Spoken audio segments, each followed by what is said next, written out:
Hello po, isang magandang araw po sa ating lahat and kumusta po kayo? Ako po si Ate Mel and sa ngayon po is magbibigay po ako ng card reading. Subukan ko lang po ha. So this is a general card reading, so pwede pong mag-resonate, pwede pong hindi.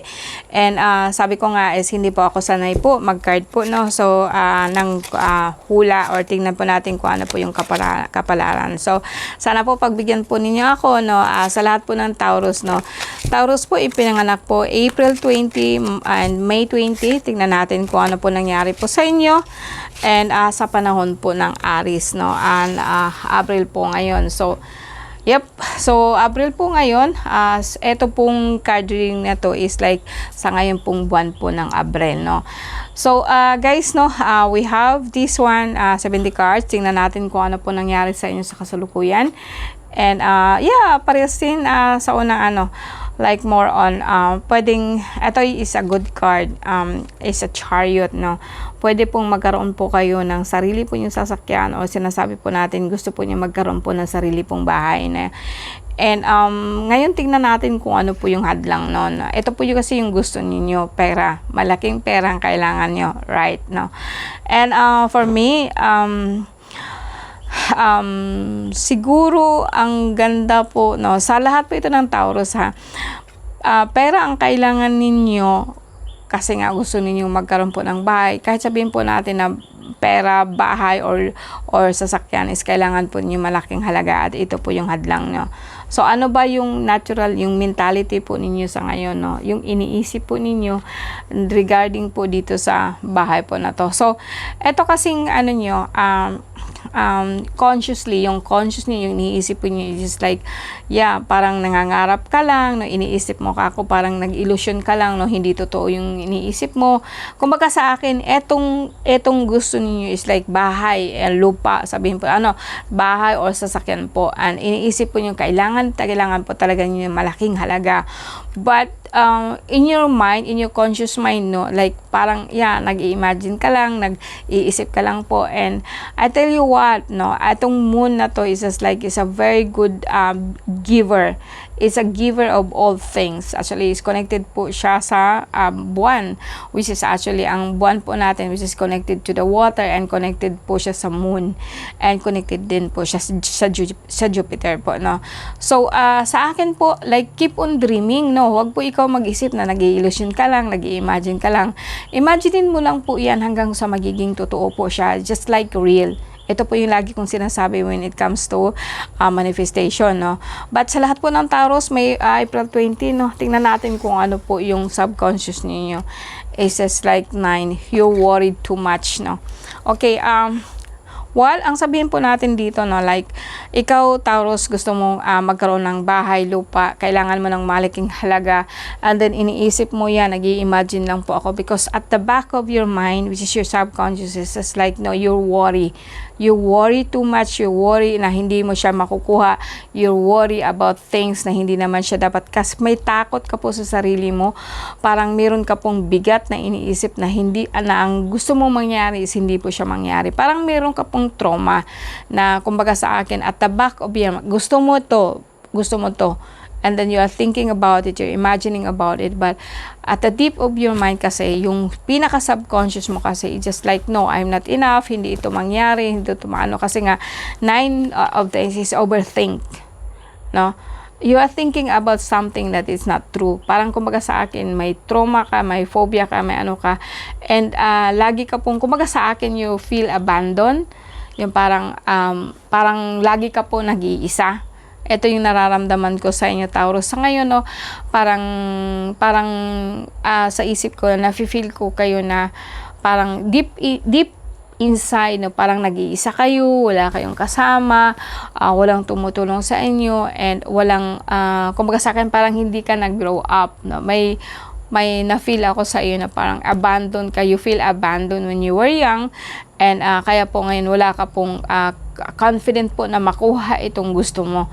Kasi nga po dahil po doon sa subconscious mo, which is like in the past, na parang nakastored siya dito deep within or inside in your soul, or parang sa pinakailalim po ng isip mo, parang hindi po siya talaga nangyari, no? Or sabihin ko nating trauma, like you're abandoned, walang tutulong sa iyo, gano'n, no? Parang nag-iisa ka sa mundo. This is actually your hindrance deep inside, kasi mas delikado po kasi ang subconscious po natin when your subconscious is very negative, but then your conscious is positive. Is parang sa akin, parang nagsasabotahe siya. Gusto mo, but then hindi kaya kasi ganito, ganyan. Ikaw lang din po ang nagja-judge, but then mayroon ka kasing, as I said, trauma nung nakaraan, bata ka pa, no? Like you're not growing up, or hindi ka po talaga naka-sense po ng, yes, kaya ko to, gawin ko to, and kahit nag-iisa ka, kayang-kaya mo siya, no? This is the problem, no? Ito yung dahilan kung bakit. Well, tingnan natin in the past mo kung bakit ka nagkaroon ng ganitong klaseng subconscious or trauma, no? Tingnan natin po, guys, no, kung ano nangyari sa'yo. So, sa lahat po ng Taurus, April 20, well, actually, 8 of Wands is just like good news. Kung meron ka pong sabihin po natin na subconscious po, but in the past is good one. So, pwede po na noon meron kang, parang merong nagpaasa sa'yo. Merong nagpaasa sa'yo, and ito nga, ganito nga, ganyan, ganito, ganyan. Tapos, na-deny ito, hindi ito nangyari. Kaya ka nagkakaroon ng traumang ganito. Alright? Okay? So, now, tingnan natin sumunod, no? So, ano po ba ang posible or susunod po na mangyayari, no? Like, yes, etong person na to, this energy is a very good one. Like, ikaw po yung naghihibla. Ikaw yung Taurus, yung parang nag-iisip ka po ng negosyo.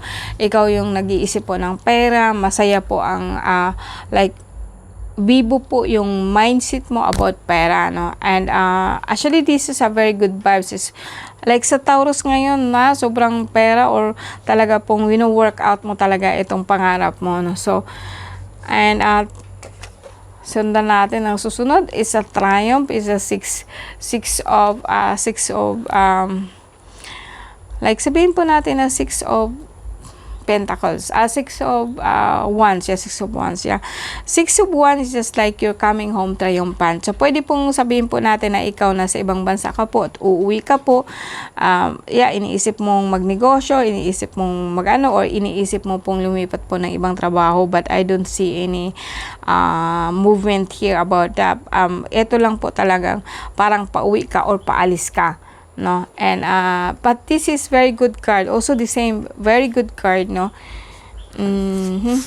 Ang susunod po natin, saan ka papunta? Yes, mag-work, no? Kahit konti, yun, iniisip mo po, mag-work ka, maghahanap ka po ng trabaho, or magsisimula ka po sa negosyo. Although, sabihin po natin na hindi pa siya specific, hindi pa po talaga siya nangyayari, but it's already in your head, rolling down. Kumaga sa akin, gumagana na siya sa isip mo, no? And yeah, so mga bagong projects, no, sabihin po natin na sa Sun, parang mga bagong project, magsisimula ka talaga. I think talaga pong iniisip mo pong magninegosyo ka, no. Ito yung pinupukusan mo sa ngayon, no. Taurus, ha?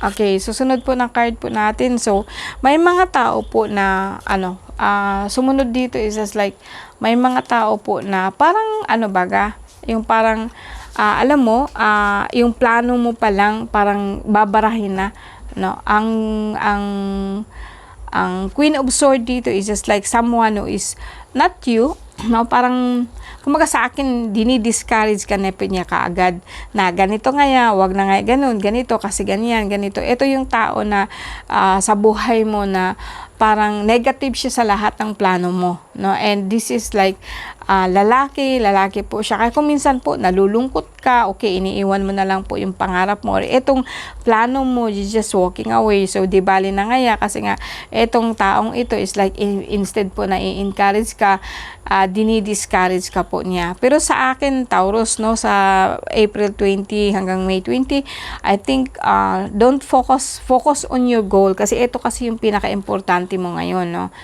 And pagpukusan mo talaga, kasi pwedeng sabihin po natin na yes, alis ka, umuwi ka, o alis ka ulit, no? Parang sa akin talaga is just like mag-abroad na lang. And Actually sa Taurus, no, this is really good news kasi sa akin, nagfo-focus ka po ng malaking pera.